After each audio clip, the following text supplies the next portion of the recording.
Akbar.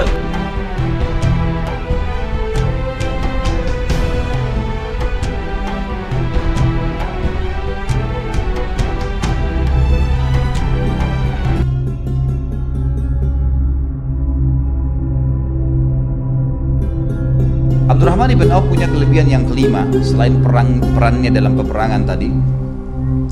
Beliau paling gemar bersedekah dan ini yang paling menonjol. Nabi SAW mengatakan dalam hadis sahih riwayat Imam Ahmad, demi zat yang ubun-ubunku dalam genggamannya tidak ada harta yang berkurang karena sedekah, nggak ada.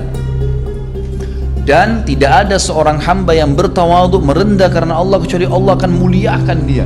Gitu ya. Kalau kita keluarkan sebagai ibadah, itu akan dibalas oleh Allah 10 sampai 700 kali lipat. Ini janji.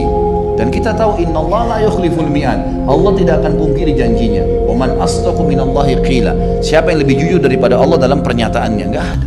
Ini janji. Ini ciri khasnya sahabat. Tahu betul janjinya Allah. Tahu betul apa yang disampaikan Nabi SAW benar. Enggak mungkin salah.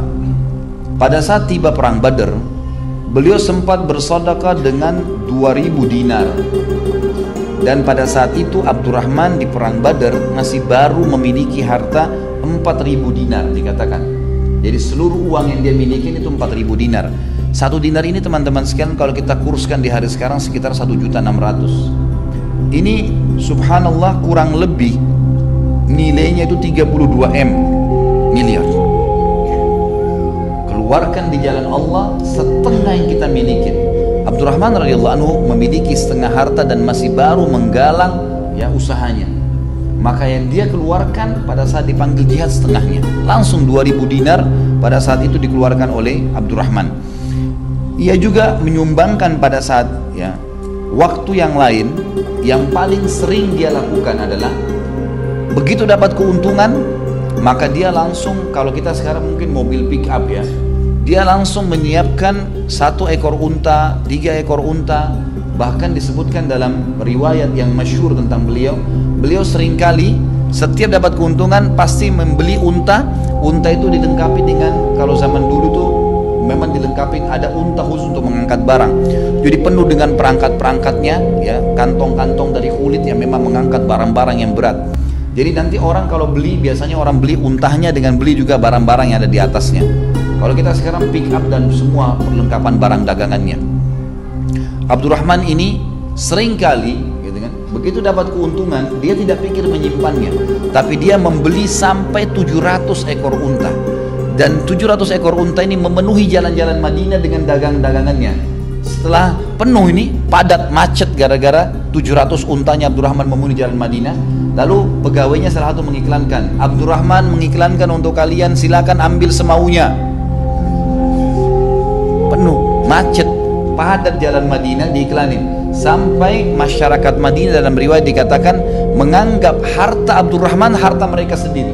Karena Abdurrahman selalu setiap orang datang mau utang diutangkan. Setiap ada orang datang mengeluh punya utang dilunasi. Dan setiap orang ada tidak pernah menolak. Orang mengatakan saya butuh ini langsung dikasih. Nggak pernah. Sampai masyarakat Madinah mengatakan kami makmur di sebelahnya Abdurrahman. Jadi sangat luar biasa. Mendatangkan 700 ekor unta dengan seluruh apa-apa yang ada di dalamnya, gitu kan? Itu kemudian dibagi cuma-cuma. Ini jalan ini bukan 1-2 kali ya. Ini terus menerus. Pokoknya setiap ada duit langsung pembagian cuma-cuma. Kemudian beliau seringkali begitu untung dagangan, gitu kan, langsung menghabiskan pada saat itu keuntungannya. Ini perilaku Abdurrahman. Dalam kisah riwayat yang sahih disebutkan, beliau pernah mendapatkan 1 peti emas keuntungan, 1 peti emas keuntungan dagangan. Jadi ini selalu tiap hari bersedekah, tiap hari berdatang. Dan apa yang pikir apa Abdurrahman? Dia bilang saya kepikiran nih, 1 peti emas ini saya belum pernah dapat untung sebanyak ini nih. Lalu apa yang kau ingin lakukan? Dia bilang saya ingin sedekahkan. Ini datang keuntungan 1 peti emas mau disedekahin semua. Ini sedekah. Program pertama sedekah, bukan beli makanan, bukan beli baju. Saya mau beli emas dulu, saya mau beliin dulu, enggak. Sedekahkan. Ini riwayat sahih menyebutkan waktu disedekahkan oleh Abdurrahman sama istrinya malam itu habis. Besok datang 2 peti keuntungan. Enggak masuk di akal. Produk yang sama, jumlah yang sama, harga yang sama, untungnya double. Gimana tuh? Hitungan matematika nggak masuk, nggak bisa. Datang 2 peti dalam riwayat dikatakan Abdurrahman sedekahkan. Hari ketiga datang 3 peti. Terus begitu. Terus makin banyak sedekah kan makin banyak datang. Dalam Islam sedekah sama dengan kaya. Itu kata kuncinya. Ya. Jadi jangan malah terbalik. Ini penting sekali. Dan sedekah itu makin banyak datang. Responnya harus begitu. Dan datangnya bukan setimpal dengan yang kita keluarin sejuta datang sejuta, enggak. Keluarin sejuta datangnya 100 juta. Itu harus dengan keyakinan. Fakta lapangannya, dalilnya ada. Contoh historinya ini yang sedang kita bahas ada. Sedekah akan mendatangkan kekayaan. Itu jelas sekali. Jelas sekali. Maka kenapa kita masih ragu dengan masalah-masalah seperti ini? Abdurrahman bin Auf pernah kedapatan oleh beberapa masyarakat Madinah itu membagi-bagi di jalan 40.000 dirham. Bagi-bagi cuma-cuma. Datang dia pokoknya keluar dia bagi-bagi. 40.000 dirham itu sama dengan 2,2 M. Dibagi-bagi. 2,2 M dibagi-bagi, coba bayangkan. Gitu kan. Gak bisa nyambung dengan kita ini gimana, tapi luar biasa. Dan dia Abdurrahman dari nol ya, dari tidak punya baju tadi, baju cuma di badan, gak punya istri, jual cangkul pinjam sama orang. Tapi Allah Azza wa Jalla buktikan apa yang dia janjikan benar. Abdurrahman begitu dapat sedekah dulu. Sampai saya bilang tadi konsep dasarnya lebih penting mereka sedekah daripada makan. Ini luar biasa ini. Ya. Abdurrahman juga pernah membagi-bagi danahnya, harta yang dia miliki. Begitu dapat keuntungan dari dagangannya 40.000 dinar. Kalau tadi 40.000 dirham. Ini 40.000 dinar lebih banyak. Itu kurang lebih 6,4 M. Dibagi-bagi, habis semua. Sedekah ini bukan tanggung-tanggung ini. Coba antum sini yang hadir, sudah pernah sedekah 10 juta nggak? Dengan keyakinan Allah akan balas. Ini yang kita titik beratkan, gitu kan? Jadi perhatikan baik-baik bagaimana dilakukan oleh Abdurrahman ini. Imam Az-Zahabi rahimahullah berkata, Abdurrahman ibn Auf adalah orang kaya yang selalu bersyukur. Dan syukurnya adalah dengan mengeluarkan sedekah, selalu. Sementara Uwais Al-Qarni adalah orang yang miskin dan sabar. Ini ada bahasan sendiri dan ditabiin tentunya. Kemudian sedangkan Abu Dzar dan Abu Ubaidah adalah ahli zuhud, orang yang terkenal mendahulukan akhirat. Tapi saksi bahasan Abdurrahman dipuji oleh Imam Az-Zahabi bahwasanya terkenal dari kisahnya dia adalah orang kaya yang bersyukur. Tentu khilaf di antara ulama ya tentang kedudukan orang kaya bersyukur dengan orang miskin yang bersabar. Mana yang lebih afdal? Dalam hadis Bukhari ada sahabat-sahabat yang datang dan berkata, ya Rasulullah, sahabat-sahabat kami yang kaya mendahului kami. Karena kami sholat, mereka sholat. Kami puasa, mereka puasa. Tapi mereka mendapatkan pahala plus karena memberikan kepada kami bantuan, sedekahnya, gitu kan.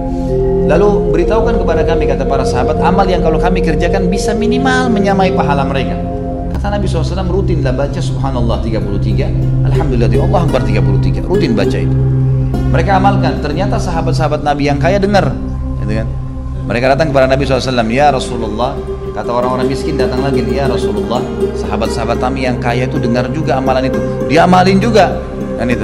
Maksudnya ini sekarang beritahukan lagi kami amal lain gitu. Kata Nabi SAW apa? Dzalika fadlullahi yu'tihi man yasha. Itu ya karunia Allah yang Allah berikan kepada siapa yang dia inginkan. Kemudian kita lihat di sini ia juga membagikan hartanya untuk veteran Badr.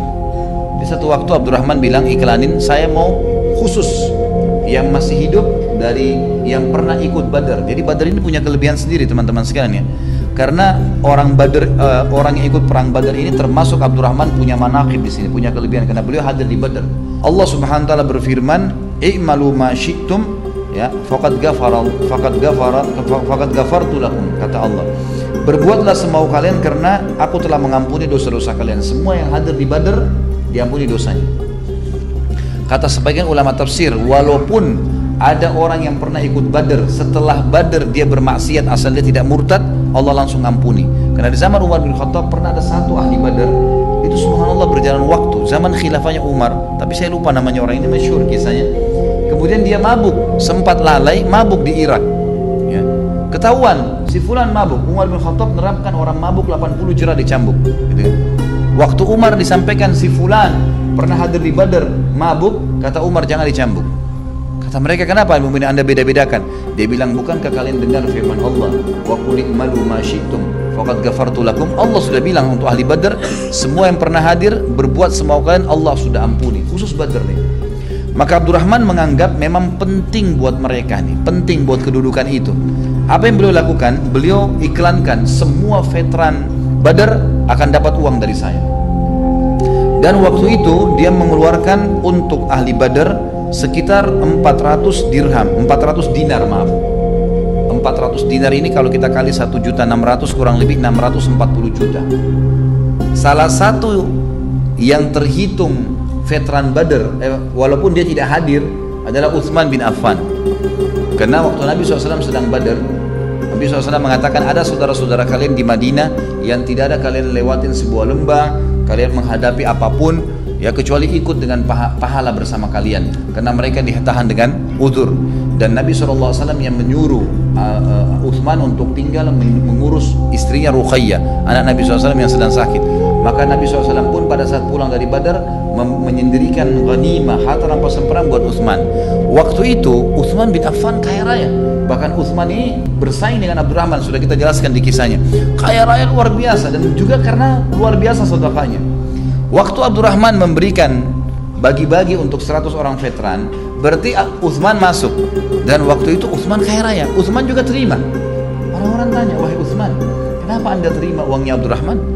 Artinya 400 dinar ini nggak ada nilainya buat anda, sudah luar biasa, triliunan uangnya gitu kan. Untuk apa ambil lagi? Dia mengatakan uangnya Abdurrahman adalah uang yang halal, suci, bersih dan berkah. Ini tidak ada, uangnya Abdurrahman nggak ada syubhatnya, jangankan haram, syubhat nggak ada. Maka saya mau menikmatin uang halal itu luar biasa. Sampai Utsman bin Affan pun mengambilnya. Di sisi yang lain, Abdurrahman terkenal suka membebaskan setiap hari 31 budak. Itu 1 miliar lebih gitu. Uang yang dikeluarkan gitu. Banyak sekali ya, uang yang dikeluarkan sama dia untuk bebasin budak. Kemudian juga ia pernah mengeluarkan waktu dipanggil untuk perang. Setiap peperangan pasti sumbangannya Abdurrahman ini besar sekali. Dan dia sampai mengeluarkan pada saat Nabi SAW memanggil perang Tabuk, beliau mengeluarkan 20 uqiyah emas. Dan juga beliau mengeluarkan bersama dengan 20 uqiyah emas itu 40.000 dinar maaf. Kemudian dia juga mengeluarkan 500 ekor kuda dan 1.500 ekor unta. Sampai waktu Abdurrahman membawa semua itu ke masjid, bayangkan 1.500 ekor unta ya, satu unta ini mahal sekali harganya. 1.500 ekor unta dibawa ya. Kemudian 500 ekor kuda, kemudian membawa 20 uqiyah emas. Ini uqiyah ini berat sekali sudah nilainya, ini sudah puluhan miliar. 20 uqiyah emas, 20 uqiyah emas. Kemudian dibawa juga uang sama dia 40.000 dinar. Waktu dibawa ke masjid gitu kan, maka Umar bin Khattab sempat membawa waktu itu setengah hartanya, yang Abu Bakar membawa seluruh harta yang dia miliki pada saat itu gitu kan. Maka yang dibawa oleh Abdurrahman lebih banyak daripada yang dibawa oleh Abu Bakar, padahal Abu Bakar ini membawa seluruh hartanya. Yang dia bawa sekarang ini, jumlah yang tadi saya sebutkan itu lebih banyak dari apa yang dibawa oleh Abu Bakar seluruh hartanya ke Nabi SAW. Dibawa banyak, 1.500 ekor unta penuh sekitar masjid dengan 500 kuda.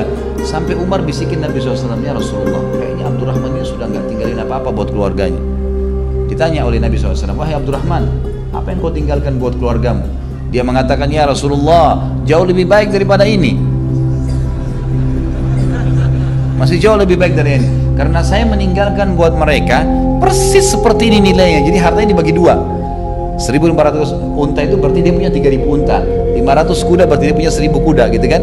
40.000 dinar berarti dia punya 80.000 dinar. Itu semuanya. 20 uqiyah emas berarti dia punya 40 uqiyah emas. Itu semua dikeluarkan. Dan jadi lebih baik karena saya tinggalkan buat mereka berkahnya gitu kan. Saya meninggalkan janji Allah pada mereka. Maka Nabi SAW mendoakan semenjak itu, mengatakan, semoga Allah Subhanahu wa ta'ala memberkahimu di hartamu. Abdurrahman juga adalah penaung ummahatil mu'minin. Jadi ummahatil mu'minin ini, istri-istri Nabi SAW ini memang punya kedudukan sendiri seperti ibu kita. Jadi tidak boleh dinikahi yang itu. Pernah ada sahabat yang mengatakan, nanti kalau Nabi SAW meninggal, niatnya baik awalnya, kalau Nabi SAW meninggal, saya akan menikahi salah satu istri Nabi. Niatnya maksudnya supaya mungkin dia pikir seperti umumnya sahabat, karena sahabat biasa ada yang mati syahid dinikahi oleh sahabat yang lain istrinya, karena ini istri Nabi mungkin punya berkah plus gitu ya. Maka yang terjadi turun ayat Al-Quran yang menegur bahwasanya tidak boleh, karena ummahatil mu'minin itu istri Nabi adalah ummahatil mu'minin. Itu adalah ibu kita, hukumnya seperti ibu. Tidak boleh menikah dengan ummahatil mu'minin. Dan Nabi SAW menyebutkan secara khusus untuk orang yang memang mengurus istri-istri Nabi ini. Beliau mengatakan khairukum li ahli min ba'di. Dan ini hadis disebutkan ya oleh Imam Tirmidzi dan juga disahihkan oleh beliau, yang berarti sebaik-baik kalian adalah orang yang paling baik terhadap istri-istriku setelah aku meninggal. Ya, dan ini hadis sahih, dan dia artinya siapa yang mengurus mereka, menaungi mereka. Lalu pada saat itu waktu Abdurrahman mendengar pernyataan Nabi SAW tadi, Abdurrahman lalu menjual kebunnya waktu Nabi masih hidup nih. Kalau nanti sudah meninggal, maka kalau saya sudah meninggal, yang mengurus kalian orang yang paling baik. Sebelum Nabi SAW meninggal, Abdurrahman langsung pada saat mendengar hadis ini menjual sebuah kebun yang sangat luas, dan hasil kebun itu adalah 400.000 ya, dinar. Ya, ini 400.000 dinar ini besar sekali. Saya lihat dulu di sini, kalau kurang lebih hitungannya itu yang saya tulis 400.000 dinar itu sekitar 640 miliar rupiah. Kebun itu dijual harganya karena luasnya, gitu kan. Lalu dia bagi semuanya ke ummahatil mu'minin, khusus buat istri-istri Nabi saja, gitu kan. Ini yang dilakukan. Dan Abdurrahman ibn Auf setelah meninggalnya Nabi SAW terus menaungi ummahatil mu'minin, ya. Dan selain ini istri-istri Nabi juga ada hadis Nabi yang berbunyi, siapa yang mengurus janda-janda, gitu kan, dan anak-anak yatim, maka mereka sama dengan mujahid di jalan Allah. Maka Abdurrahman bin Auf menemani ummahatil mu'minin pada saat haji, kemudian memenuhi kebutuhan-kebutuhan rumah mereka. Pokoknya semua yang membutuhkan ummahatil mu'minin ini semua dipenuhi oleh Abdurrahman radhiyallahu anhu. Nabi SAW juga bersabda, sesungguhnya orang yang mengasihi kalian pada saat mengumpulkan istri-istrinya, orang yang sangat jujur dan dermawan, lasadiqul bar. Ini pujian dari Nabi SAW waktu Nabi masih hidup. Lalu Nabi bilang, menyebutkan setelah itu, ya Allah, berikanlah Abdurrahman bin Auf minuman dari mata air salsabil di surga. Hadis sahih riwayat Imam Ahmad. Jadi dari hadis ini ternyata Nabi SAW sudah tahu yang akan menaungi istri-istri nanti yang lebih banyak adalah, yang paling banyak adalah Abdurrahman. Pada saat beliau meninggal dunia, beliau sempat meninggalkan 4 orang istri, dan masing-masing istri mendapatkan 80.000 dinar harta warisan, ya, 80.000 dinar atau sama dengan 12,8 M. Ini yang harta ditinggalkan untuk masing-masing istri. Perlu teman-teman tahu, istri itu kalau punya anak, seseorang muslim meninggal, punya istri dan punya anak. Kalau punya anak, maka si istri mendapatkan 1/8 dari harta, gitu kan? Maka di sini 1/8 berarti 12,8 M setiap istri dapatkan. Dia punya 4 orang istri. Itu kalau dikali 4, karena 4 masing-masing dapat 12,8 M. Itu berarti jumlahnya sekitar 51,2 M. Ini 1/8 hartanya. Karena memang istri dapat 1/8. 1/8 itu 51,2 M itu dibagi 4. 51,2 M. Ini uang yang diberikan kepada istri-istri, warisan saja, gitu kan? Berarti Abdurrahman bin Auf memiliki 8 kali lipat dari ini harta yang dia miliki, gitu kan? Jadi kalau kita hitung total hartanya itu bisa mencapai 40 sekian, ya, pokoknya di atas triliunan uangnya dia. Dan ini subhanallah, sebagian ahli ulama mempertemukan ini dengan orang-orang terkaya di zaman sekarang. Orang terkaya di zaman sekarang itu kalau mau dipertemukan dengan harta Utsman bin Affan, dengan Abdurrahman bin Auf, ini cuma 1/1 dari 1/10 lah, ya, dari uang yang dimiliki oleh mereka. Abdurrahman bin Auf sangat memahami firman Allah Subhanahu wa taala, dan ini perlu saya sebutkan karena memang ini dalil yang menguatkan apa yang sedang kita bahas. Firman Allah Subhanahu wa taala di dalam surah Al-Imran ayat 92. A'udzu billahi minasyaitonir rajim. Lan tanalul birra hatta tunfiqu mimma tuhibbun. Wa ma tunfiqu min syai'in fa innallaha bihi alim.